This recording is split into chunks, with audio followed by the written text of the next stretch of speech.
1835 թվականի հունվարին Բեհբության ընտանիքը Գեղարդավանքին է նվիրում 100 և 60 կիլոգրամ կշռող երկու զանգ։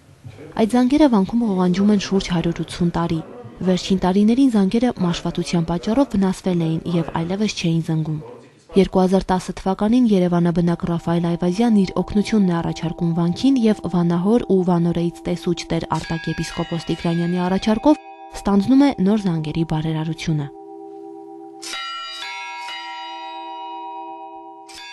Առաջին զանգն օծվում և տեղադրվում է 2010 թվականի դեկտեմբերին, երկրորդը 1 տարի անց։ Դրանք պատրաստվել են Վորոնեժի Վերա արտադրամասում, որն արդեն հայկական եկեղեցիների համար զանգեր պատրաստելու փորձ ուներ։ Զանգերի ձուլման ընթացքին բարերարն է հետևել, սակայն պատկերագրության, ձևի, քաշի և մնացյալ հարցերում պարբերաբար խորհրդակցել է վանահոր ու վանորեից տեսչի հետ։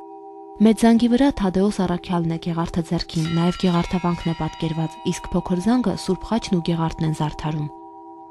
Տեր Արտակ եպիսկոպոս Տիգրանյանը հայրապետական օրհնության ու գնահատանքի գիրն է ընթերցում, որով նորին սրբությունն իր շնորհակալությունն ու գոհունակությունն է հայտնում բարերարին Գեղարդավանքին մատուցած ծառայությունների համար։ Ձեր եկեղեցանվեր հանձնառությունը բարի վկայություն է ձեր աստվածասիրության,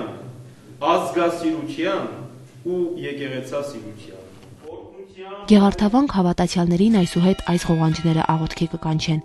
իսկ հին զանգերը կցուցադրվեն հատուկ դրանց համար նախատեսված ցուցասրահում։